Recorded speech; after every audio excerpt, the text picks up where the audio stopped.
In this video, we're going to be talking about surface areas and specifically focused on surface areas of a prism. We have a couple different types of prisms. The first is going to be a prism that looks like this. You might ask yourself, like, what shape does this look like? Like, what 2D shape does it look like?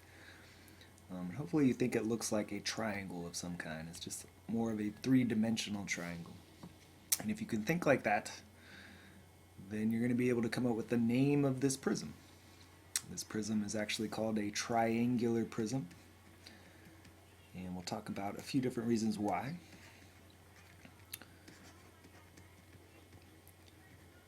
The first is that it's kind of obvious, I hope, that we have a triangle here. And the triangle is what gives it its greater shape here. We don't have a triangle and then the rest of the shape looks like a rectangle. Well, we have a triangle and then it fills out into a three-dimensional triangle. So that's the most obvious reason. The other reason is something to do with what's called bases. Bases you can think of as caps on your shape. And you might call them top or bottom, but as you can see in this example, the triangles are not the top and bottom of the shape. But the triangles are the bases, and the bases are usually determined because of the name or vice versa. So because it's called a triangular prism, then the triangles are the bases. Or you could think of the shape is triangular, and therefore its name is a triangular prism. So the bases are determined by the name sometimes, but more obviously the bases are determined by the type of shape that it is. So if you know it's called a triangular prism, then you know that the triangles are the bases, and the bases don't necessarily have to be top and bottom. If we were to kind of push this prism over and make it sit on the triangles, then the triangles would be the top or bottom. But it doesn't make a difference what we call top and bottom. The bases are really the most important thing, and we're going to figure out why in just a little bit here. Just know that whatever shape is in the name, or whatever shape gives it its look, then those are the bases. Also, when you're thinking about 3D shapes, it's always nice to be able to kind of take it apart. So hopefully you've created a three-dimensional shape before using just a flat piece of paper. And if you were to do that with this shape, you would know that you have two triangles. Those are the bases. We got two of them. And then the other shapes that kind of make this go together here is this rectangle up top, a really skinny long rectangle there. A rectangle in the back, more of a vertical rectangle, and then the rectangle that runs along the bottom there is the last shape there. So these 5 different two-dimensional shapes kind of go together to form this three-dimensional shape. And if you can break apart a three-dimensional shape into its smaller two-dimensional shapes, then you will be able to easily find the area, hopefully, of all of its surfaces, and therefore get the total surface area.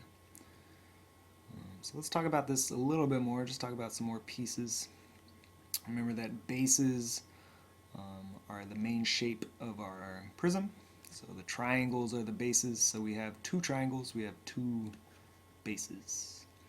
How many faces does it have? Well, if you were to try and paint this prism and cover its surfaces, you would be painting the faces. So this top rectangle is a face. Really each surface is a face, but more specific, we have 2 different kinds of faces. And it's important to know the difference when you're trying to find surface area. So a lateral face is anything that is not a base. So lateral is not a base. So a lateral face would be a face that is not a base. So if the triangles are the bases, well, how many other shapes do we have? We have that, and that. We got 3 other faces there. So these rectangles are considered the lateral faces, and the triangles are considered the base faces. And in general, when they ask you how many faces does a shape have, they may tell you how many lateral faces, or they may just ask you for faces. Hopefully they're being more specific. Total faces would be 5. There's 5 surfaces, but lateral faces, there's only 3 of them. And similar thing with the edges. We could count all of the edges, meaning what an edge normally is. It's a corner. Really, this shape has a lot of edges. Here's an edge. Here's a longer edge. Here's an edge. Really, anywhere where 2 faces come together and create a corner, that's an edge. But again, we can talk about differences in edges, and we can have lateral edges, in which case we'll have fewer edges. So how many total edges does this have? Well, it's got, let's start from down here. 1, 2, 3, 4, 5, 6, 7, 8, 9 edges. But how many, there we go. How many lateral edges is a little bit more specific. Remember, lateral edges means we don't include the base. So any edge that is part of the base, we don't include it. So really we only have this edge that's not part of the base, this edge, and that edge. So really only 3 lateral edges. So then when we get into specific types of surface areas, we're talking about lateral surface area and either total surface area or just surface area. Anytime something asks for a surface area, they're talking about the total area. And if they ask for a lateral area, they have to be specific. They can't just say surface area, they have to say lateral area. Otherwise it's not implied. But you may be asked to find a lateral area, in which case you're finding the area of faces that are not bases. So if you find the other surfaces, the areas of the other surfaces that are not the bases, that adds up to the lateral area. And we can always shorten that up to LA. We would say LA equals. Total area is the total surface area. We could talk about that as being just TA in shorthand. And the total area is the area of all faces. Area of all faces. Meaning we include the bases, every surface. So surface area or total area could be thought of as the lateral areas plus the area of our 2 bases. So we find the area of one base and double it because we have 2 of them, or multiply by 2, and then add our lateral areas in with that. We get our total area or surface area. Alright, let's do an example here.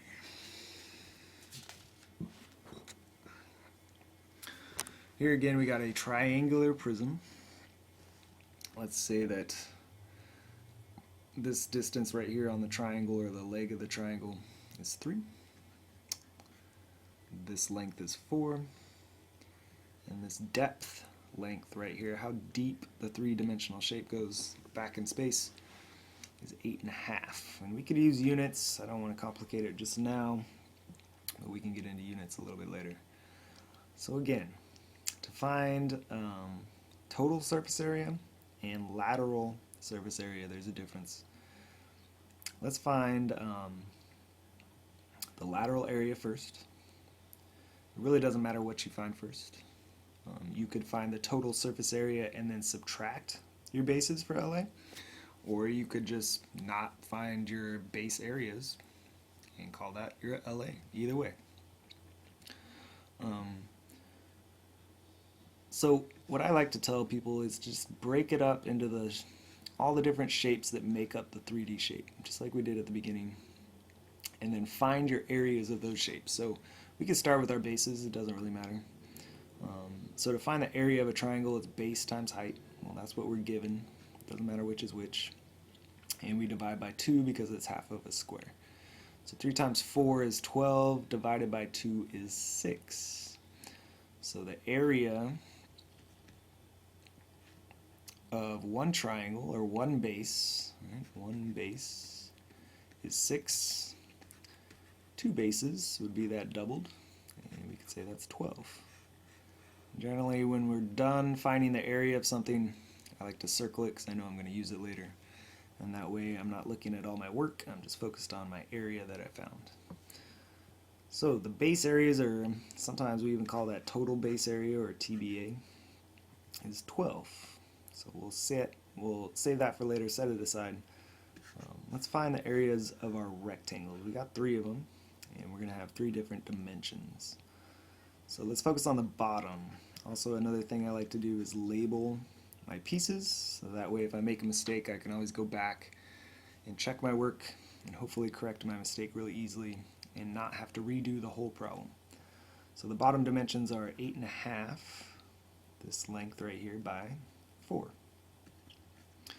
We can multiply that in our heads. We do 4 times 8, that's 32, and then take half of 4 is another 2, so for a total of 34. We got 2 more rectangles. Let's draw another rectangle. Talk about its dimensions and label it. Let's call this one the back side. You could call it back left if you want to be really specific, but basically it's this rectangle right here. So we got a height of 3 and a length of 4. Nope, not 4, sorry. This length, 8.5. Again, always double check your work. So we can also do that in our head. What's 3 times 8? That's 24. And then add half of 3 to that. So we got 24 plus 1.5 would give us 25.5. And the last rectangle we got to deal with is our top. Right here, this rectangle. And that has a length of 8.5, and we're missing this length right here. Well, if you know anything about your special right triangles, that was a right triangle, sorry, is that we have special ones, and one special one in particular is called a 3, 4, 5, because that's the length of the hypotenuse. So we know our dimensions are 8.5 and 5. We could do that in our head. 8 times 5 is 40, and then take half of 5. 8 times 5 is 40. Half of 5 is 2.5. Put it together to get 42.5. Alright, so there's all of our areas. Remember that not including the bases would be our lateral area. So these 3 rectangles add up to make our lateral area. Here we go, LA. Let's add these up. 34 and 42 gives us 76, plus a half, plus another half would give us 77. And then we add a 25 to that, so that gives us 102. We could say inches, we could say feet, or miles if it's a really big prism.